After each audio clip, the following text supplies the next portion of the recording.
Bismillahirrahmanirrahim. Alhamdulillahirabbil alamin. Allahumma shalli ala sayyidina Muhammadin wa ala ali sayyidina Muhammad. Qadha puasa itu ada beberapa aturan terkait dengan hal tersebut. Dan ini saya minta kawan-kawan semua untuk memahami secara utuh karena banyak sekali kesalahpahaman yang terjadi.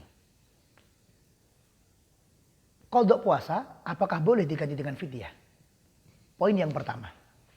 Apabila ada orang yang meninggalkan puasa dan dia masih mampu untuk berpuasa, maka dia tetap wajib untuk membayar hutangnya dengan puasa juga. Meninggalkan puasa, masih mampu untuk puasa, maka dia wajib untuk mengganti dengan puasa juga. Niatnya puasa qadha. Adapun untuk orang yang meninggalkan puasa karena keadaan tidak mampu untuk berpuasa. Seperti misal, orang yang sudah sangat sepuh, orang yang sudah sangat tua. Dan memang badannya rapuh, memang badannya lemah dan tidak mampu untuk puasa. Atau contoh yang kedua, orang sakit yang sakitnya berhubungan dengan tidak kuat puasa. Contohnya sakit mah, yang setiap 3 jam harus minum, kalau nggak minum pingsan misalnya. Dan sakit-sakit yang lain. Yang kemudian sakitnya ini divonis sama dokter bahwa, Pak, sakitnya jenengan ini sampai kapanpun tidak akan sembuh secara teori medis. Jadi saya ulangi, untuk orang tua yang sudah tidak mampu berpuasa dan untuk orang sakit yang sakitnya berhubungan dengan ketidakmampuan puasa dan sudah divonis dokter tidak akan sembuh, maka untuk kedua orang ini baginya tidak wajib untuk mengqadha tapi diganti dengan fidyah. Adapun untuk orang yang masih mampu berpuasa, maka dia tetap wajib untuk mengqadha puasa. Poin yang kedua, ada kalanya ada tambahan denda yang dibebankan oleh syariat. Di samping dia wajib untuk puasa, membayar qadha, tapi juga ditambah denda. Kenapa kalau ditambah denda?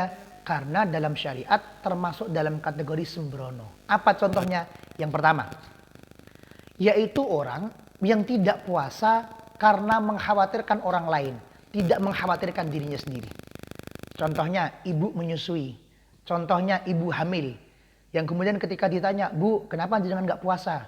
Anu Gus, saya nggak puasa gara-gara mengkhawatirkan bayi saya. Itu saja alasannya? Iya. Maka berarti ibu ini termasuk dalam kategori sembrono. Yang kedua adalah orang yang punya hutang puasa, tapi kemudian dikasih waktu sama Allah setahun. Di situ ada waktu yang dia sebenarnya longgar untuk berpuasa. Tidak sakit, tidak bepergian dan lain-lain. Bisa untuk mengqadha puasa. Tapi dia teledor. Dia menunda-nunda. Tidak mau qadha. Sampai masuk ke Ramadan tahun berikutnya. Maka ini termasuk kategori sembrono.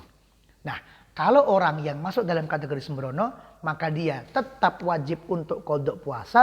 Dan yang kedua, dia mendapatkan denda dari Allah. Apa dendanya? Yaitu 1 hari puasa dibayar ditambah dengan 1 mud berupa fidyah.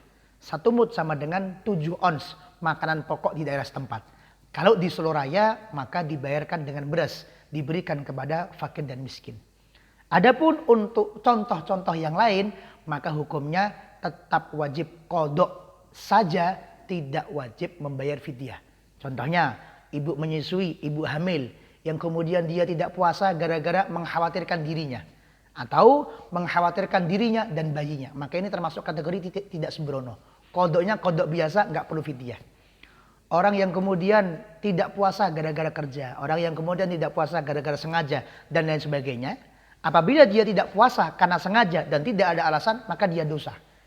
Sehingga dia tetap wajib untuk qadha puasa, tetapi tidak perlu dibayarkan fidyahnya. Terima kasih, semoga bisa dipahami secara utuh. Assalamualaikum warahmatullahi wabarakatuh.